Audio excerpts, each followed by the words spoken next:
राधे सभी को। आज मैं श्रीमद् भागवत गीता के 33 स्कंद का 20वां अध्याय पढ़ने जा रही हूँ। आप मेरे चैनल को सब्सक्राइब कर लीजिए ताकि आपको रोज का नोटिफिकेशन मिल सके। आज के 20वें अध्याय का विषय है ब्रह्मा जी की रची हुई अनेक प्रकार की सृष्टि का वर्णन। श्री शौनक जी कहते हैं, सूत जी, पृथ्वी रूप आधार पाकर स्वयंभू मनु ने आगे होने वाली संतति को उत्पन्न करने के लिए किन किन उपायों का अवलंबन किया। विदुर जी बड़े ही भक्त और भगवान के श्री कृष्ण के अनन्य सहृदय थे। इसलिए उन्होंने बड़े भाई धृतराष्ट्र को उनके पुत्र दुर्योधन के सहित भगवान श्री कृष्ण का अनादर करने के कारण अपराधी समझकर त्याग दिया था। वे महर्षि द्वैपायन के पुत्र थे और महिमा में उनसे किसी भी प्रकार के कम नहीं थे तथा सब प्रकार भगवान श्री कृष्ण के आश्रित और कृष्ण भक्तों के अनुगामी थे। तीर्थ सेवन से उनका अंतःकरण और भी शुद्ध हो गया था। उन्होंने कुशावर्त क्षेत्र हरिद्वार में बैठे हुए तत्वज्ञानियों में श्रेष्ठ मैत्रेय जी के पास जाकर और क्या पूछा। सूत जी, उन दोनों में वार्तालाप होने पर श्री हरि के चरणों से संबंध रखने वाली पवित्र कथाएं हुई होगी, जो उन्हीं चरणों में से निकले हुए गंगा जल के समान संपूर्ण पापों का नाश करने वाली होगी। सूत जी, आपका मंगल हो। आप हमें भगवान की वे पवित्र कथाएं सुनाइए। प्रभु के उदार चरित्र तो कीर्तन करने के योग्य होते ही हैं। भला कौन सा रसिक ऐसा होगा जो श्री हरि के लीला अमृत का पान करते करते तृप्त हो जाए।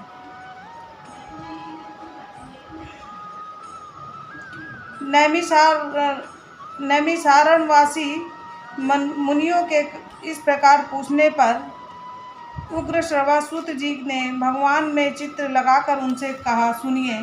सूत जी ने कहा, मुनिगण, अपनी माया से बाहरा रूप धारण करने वाले श्री हरि की रसातल से पृथ्वी को निकालने में और खेल में ही तिरस्कार पूर्वक हिरण्याक्ष को मार डालने की लीला सुनकर विदुर जी को बड़ा आनंद हुआ और उन्होंने मुनीश्वर मैत्रेय जी से कहा। विदुर जी ने कहा, ब्राह्मण, आप परोक्ष विषयों को भी जानने वाले हैं, अतः यह बतलाइए कि प्रजापतियों के पति श्री ब्रह्मा जी ने मारीच आदि प्रजापतियों को उत्पन्न करके फिर सृष्टि को बढ़ाने के लिए क्या किया। मारीच आदि मुनीश्वरों ने स्वयंभू मनु ने भी ब्रह्मा जी की आज्ञा से किस प्रकार प्रजा की वृद्धि की। क्या उन्होंने इस जगत को पत्नियों के सहयोग से उत्पन्न किया था या अपने अपने कार्य में स्वतंत्र रहकर अथवा सब ने एक साथ मिलकर इस जगत की रचना की। तब मैत्रेय जी ने कहा, विदुर जी, जिसकी गति को जानना अत्यंत कठिन है, उस जीवों के प्रारब्ध, प्रकृति के नियंता पुरुष और काल, इन तीनों हेतुओं से तथा भगवान की सानिधि से त्रिगुणमय प्रकृति में क्षोभ होने पर उससे महत्वतः उत्पन्न हुआ। देव की प्रेरणा से रजः प्रधान महतत्व से वैकारिक, सात्विक, राजस और तामस 3 प्रकार का अहंकार उत्पन्न हुआ। उसने आकाश आदि 5 तत्वों के अनेक वर्ग प्रकट किए। वे सब अलग अलग रहकर भूतों के कार्य काल ब्रह्मांड की रचना नहीं कर सकते थे। इसलिए उन्होंने भगवान की शक्ति से परस्पर संगठित होकर एक सुवर्ण वर्ण अंड की रचना की। वह अंड चेतना शून्य अवस्था में 1000 वर्षों से भी अधिक समय तक कारणावधि के जल में पड़ा रहा। फिर उसमें श्री भगवान ने प्रवेश किया। उसमें अधिष्ठित होने पर भी उनकी नाभि से सहस्त्र सूर्यों के समान अत्यंत दिव्यमान एक कमल प्रकट हुआ। संपूर्ण जीव समुदाय का आश्रय था। उसी से स्वयं ब्रह्मा जी का भी आविर्भाव हुआ है।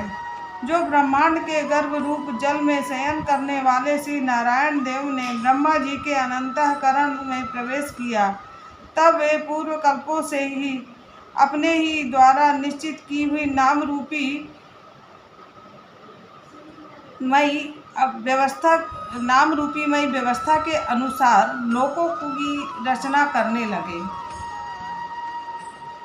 सबसे पहले उन्होंने अपनी छाया से तामित्र, अंधतामित्र, तन मोह और महामोह ये 5 प्रकार की अविद्या उत्पन्न की।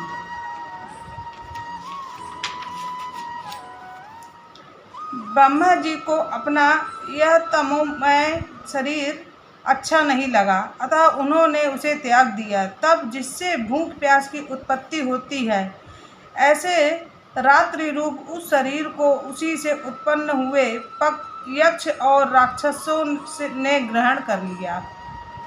उस समय भूख प्यास से अभिभूत होकर वे ब्रह्मा जी को खाने को दौड़ पड़े और कहने लगे, इसे खा जाओ, इसकी रक्षा मत करो, क्योंकि वे भूख प्यास से व्याकुल हो रहे थे। ब्रह्मा जी ने घबराकर उनसे कहा, अरे यक्ष राक्षसों, तुम मेरी संतान हो, इसलिए मुझे भक्षण मत करो, मेरी रक्षा करो।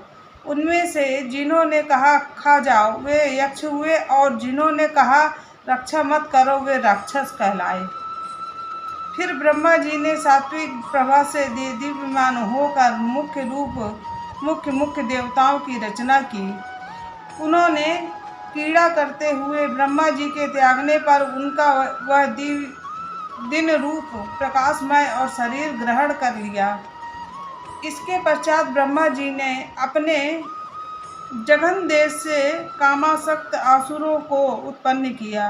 वे अत्यंत कामलोलुप होने के कारण उत्पन्न होते ही मैथुन के लिए ब्रह्मा जी की ओर चले। यह देखकर पहले तो वे हंसे, किंतु फिर उन निर्लज्ज असुरों को अपने पीछे लगा देख भयभीत होकर और क्रोधित होकर बड़े जोर से भागे, तथा उन्होंने भक्तों पर कृपा करने के लिए उनकी भावना के अनुसार दर्शन देने वाले शरणागत वत्सल वरदायक श्री हरि के पास जाकर कहा, परमात्मन, मेरी रक्षा कीजिए। मैंने आपकी ही आज्ञा से प्रजा उत्पन्न की थी, किंतु यह तो पाप में प्रवृत्त होकर मुझको ही तंग करने चली है। एकमात्र आप ही दुखी जीवों का दुख दूर करने वाले हैं, और जो आपकी शरण में नहीं आते उन्हें दुख देने वाले भी एकमात्र आप ही हैं। प्रभु तो प्रत्यक्षवत सबके हृदय की जानने वाले हैं।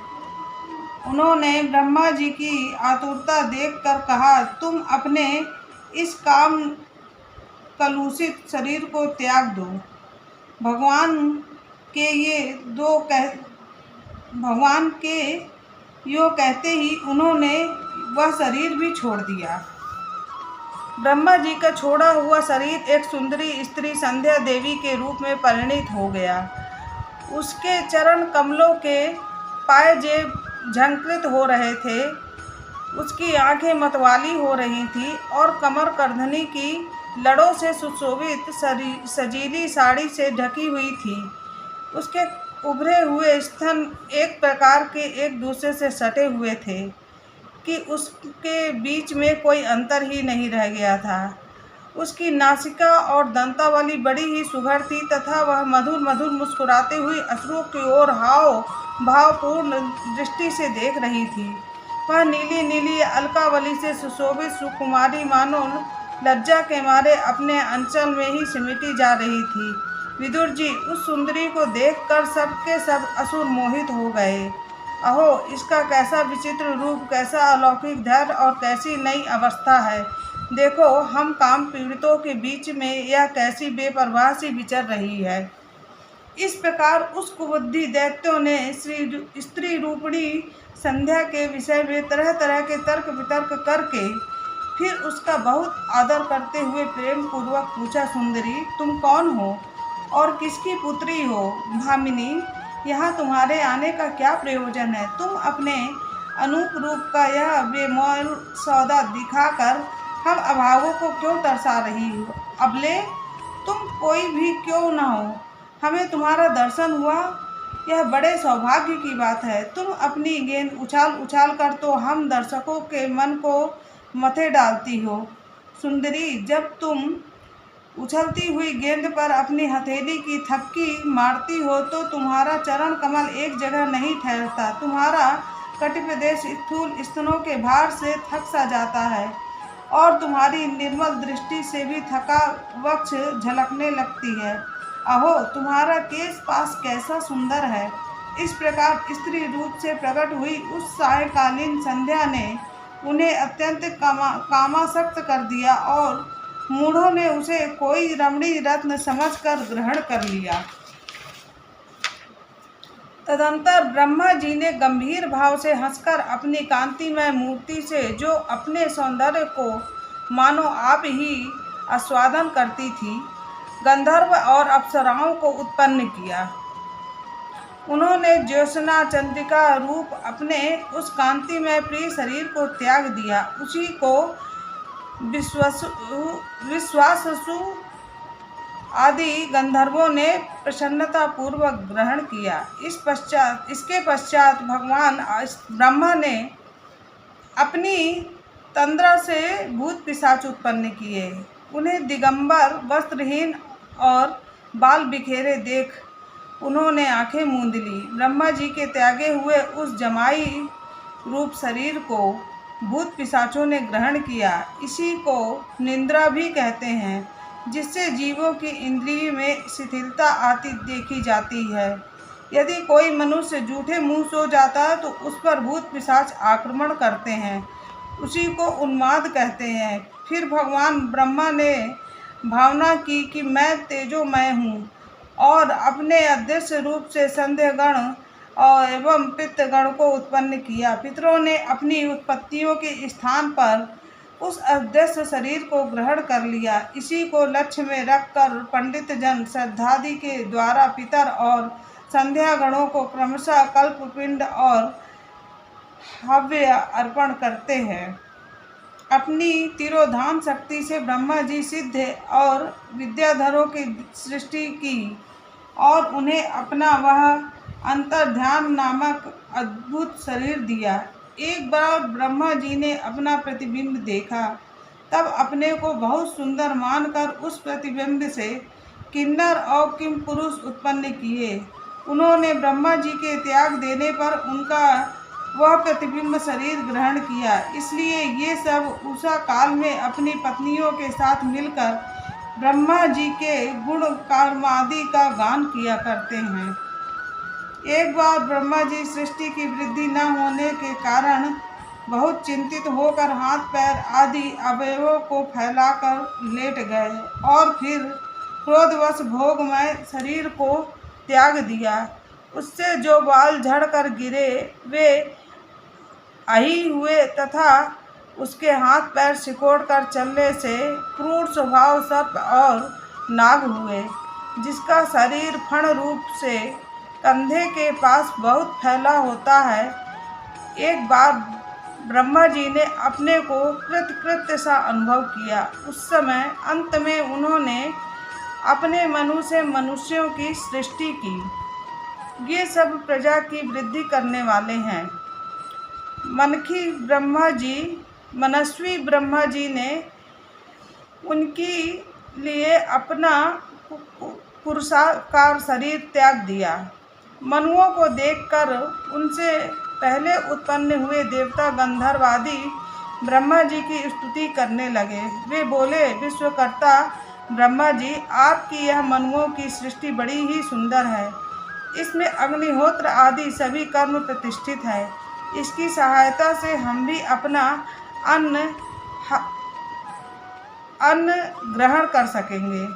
फिर आदि ऋषि ब्रह्मा जी ने इंद्रिय संयम पूर्व तप विद्या योग और समाधि से संपन्न हो अपनी प्रिय संतान ऋषिगण की रचना की और उनमें ये प्रत्येक को अपने समाधि योग ऐश्वर्य तप विद्या और वैराग्यमय शरीर का अंश दिया।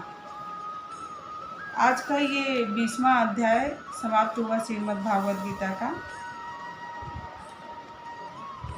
अब ये तृतीय स्कंद का 21वां अध्याय मैं अगले दिन शुरू करूँगी। राधे राधे सभी को।